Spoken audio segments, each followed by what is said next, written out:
Big SEC guys. Today we're talking Tennessee Volunteer football. Joe, how you doing? Rocky Top, you'll always be. Poor white trash to me. Rocky Top, you'll always be. That's a classic. That's a Rocky Top's a classic. I think we can all agree on that. Joe, I got to tell you, I'm looking at this Tennessee Volunteer schedule. They only play four ranked teams. It's a pretty. Yeah, they They don't they set up have a well. schedule that sets them up to be more successful than I think their roster is gonna They sure do. it should Yeah, be. that's a great transition. I like Josh Heupel, the coach. I like the fast offense. I think he's a whole lot of fun. I'm not in love with this roster, Joe. Is that fair? I think this is the biggest question mark for Tennessee since the 2021 season.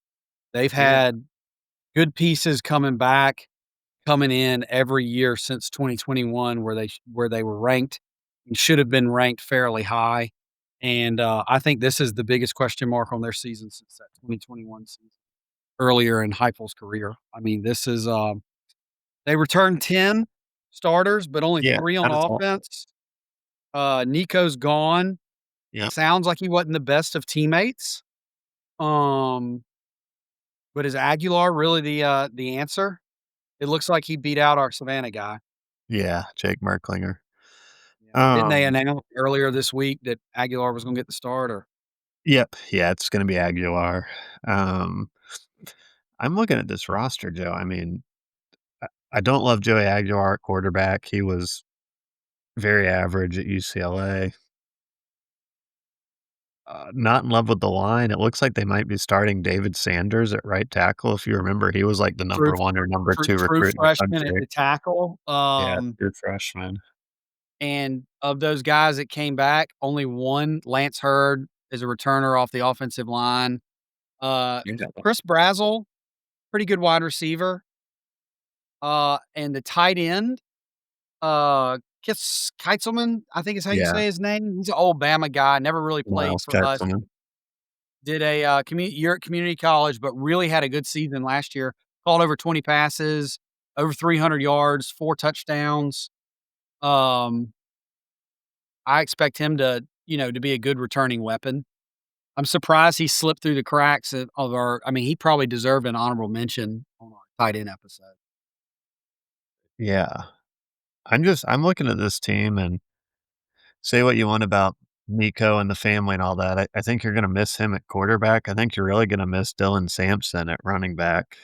I mean, Oh, big time, that guy was a real stud, and big time. it looks like the backup, Deshaun Bishop's gonna be the guy, and then you've got, like, a grad transfer, Thomas Starr, that they like, but neither of these guys are jumping off the page to me of like, "Man, we gotta be worried about this guy or that guy." No, Samson was a beast running the ball, and He and was so truly, good. you know, Heupel's put out some good quarterbacks since he's been there, but their MO is to spread you out, get And go minimum down. numbers in the box, and then pound you. That's what they wanna do, Yeah. and, and I don't know if this O-line is gonna be able to do it.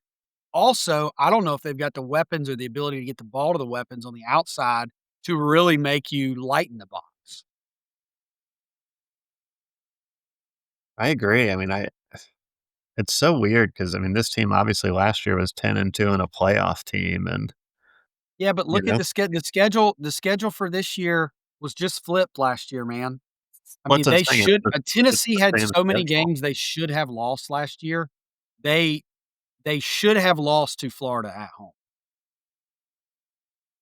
They beat Yeah. Alabama, but that was very easily a game that they should have. I mean, Alabama self-destructed in that. Um, you know, interception in the end zone, just terrible penalties, Milrow just doing Milrow things on the They had bad that side, weird not on loss the to good side. Arkansas. That was weird last year. They lost to Arkansas was weird. Georgia really kinda put it to them. Yeah, Georgia beat up on 'em. Vanderbilt gave them a pretty good game. It just was, it was just I mean, they had the same schedule basically. I mean, it's top heavy with the tough teams, but if you find and I'll talk about it, if you find a way to beat, um one of 3 guys, if you go 1-2 against your hardest 3 games, you very easily could go 10-2 again. Yeah, that's true. I mean, is this, I'm looking at the roster and it's a I was gonna say, is this a bridge year, but it's not because it's an old roster, so, I mean, you gotta do well. I think about the skill positions. Alright, no q you lost Nico at quarterback. You Well, lost the Dylan offense Sampson is at gonna running be back. the offense is gonna be in rough shape. I mean, they're gonna have to have a playmaker emerge. But think about this, I mean, you lose Nico, you lose Dylan Sampson, and then your 2 receivers last year, Brew McCoy and Dante Thornton Jr., lose both of them. So, I mean, this is a full reset on offense, and it almost looks like it's a full reset on the offensive line too. It is basically a full reset on the offensive line. Only 1 kid coming back. Man. Anybody on the defense that we should be aware of? I mean, this looks like an old defense. Senior, senior, senior, junior, junior, So junior, they senior. brought back 7 guys on defense. I wasn't super familiar with I know, Jermon McCoy is gonna be pretty good at corner. Yeah, he's awesome. Um, he's pretty good, but I will tell you one thing I do like about the defense. So you bring back 7 of 11 starters, okay? That's a pretty good spot to start, but what I like is they've got experience at every level of the defense. So 2 guys on the D-line, 2 linebackers, 3 guys from the secondary. So you have experience coming back at every single level, which should pay dividends as far as schematics go. Yeah. Yeah, I mean, I And it was agree a pretty there. decent it was a pretty decent defense last year. Yeah, the defense was fine. The defense, I mean, yeah, good enough to be a playoff team, and you've got some returning starters, like you said. I mean, yeah, Jermon McCoy, I think, is really good. Boo Carter, their nickel, as a sophomore, I think he's gonna be really good this year. He might be the breakout sort of star. Um, but gosh, yeah, I can't get over this roster. In my head, I thought Heupel was just sorta, like, tearing it up in the recruiting world, and maybe there are some solid recruits here, but I just no one's really They're jumping gonna at it need with some us, guys Joe. they're gonna need some guys to merge. I Yeah, maintain this Tennessee team last year that went 10-2, made the playoff, was a playoff team by way of schedule. yeah, If schedule you had given beneficiary. them Georgia's schedule last year, they probably don't go 10-2, Yeah, maybe the you same know? thing this year. Well, I think so. I do think it's a step back roster-wise, and because it's a step back roster-wise, um, I don't think they're gonna get there. But let's go ahead and jump in. We keep talking about the schedule, we haven't really said anything. Key games, Yeah, um, right out of the gate, don't get upset. 8:30 Syracuse, neutral field, pretty well coached Syracuse team. I did look, Syracuse does not have a ton of guys coming back off last year's team. We're not yeah. big ACC guys, so I didn't deep dive into it, but don't be surprised if it's a close game simply because Tennessee is so young on the offensive side of the ball. Defense should carry them to a victory here, but you can't come out of the gate and lose week 1. This could be an ugly first game with the new offense, Joe. Because Syracuse is bad, don't get me wrong, but it's a bunch of new guys on Tennessee. That's right. And then I got 3rd week of the year, Georgia at home, probably looked a little bit more interesting before That's a Nico big one. left. Um, and then I got 11-1 Oklahoma, and I'm gonna circle back to this Oklahoma game when we get to the schedule, and I might chime in for Poppy's path on this. This Oklahoma game is gonna end up being huge, especially if Yeah. Tennessee is having early success and looks like they're cruising through on their schedule. So, trap games, I didn't really see anything that jumped out other than possibly at Kentucky. If it's a night game, it's sandwiched between at Bama and that Oklahoma game at home. You know, if they find a way to win at Bama, don't think it's gonna happen, but if they find a way to win that game, is there a letdown on the road the next week in preparation for a big Oklahoma game? Um, Maybe, but it's listen, it's got the 4 teams we basically have at the bottom of the league all on one schedule. Yeah. In Yeah, State, Arkansas, Kentucky, and Vanderbilt. I was Um, looking up the schedule power index. This is the 2nd easiest schedule in the SEC this year. who had Like, the number 1. easiest? Well, of Missouri? course, Missouri, yeah. Who always has the easiest? It's Missouri.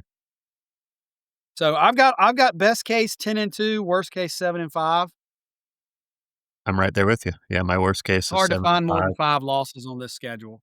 This team, I don't like this team on paper, but they're not gonna lose more than 5 games, so worst case 7 and 5 for me, best case I'm gonna say best case 9 We and haven't 3. talked about it on the pod a lot, but here recently sorry I keep looking over. I've got this Nebraska. We're back in football season now, folks, and I've got it on mute so you're not hearing it, but I've got this Nebraska-Cincinnati game, and it's like catching the corner of my eye. So Love if it. you see me just jerking, that's why it is. But Well, we haven't talked about this a lot yet. you should be We've watching adopted a the 9-game Missouri game. SEC schedule. That should start to fix Yeah, some of these discrepancies the of 9-game schedule will schedule bring quality. parity. Absolutely. All of a sudden, you throw Tennessee on Texas's schedule, and we fixed a problem, you know? Yeah, You throw Missouri on Florida or on LSU's schedule, and we fixed yeah, you're exactly right. it. So we both basically have 10-2, 7-5, best worst case. 9 and 3 is my best, 7 and 5 is my worst, so I've got a little bit of a tight spread. Well, I'll call them out, and let's go Let's through. do it. Uh, Syracuse to open up. That's a win. Yep, I got a win.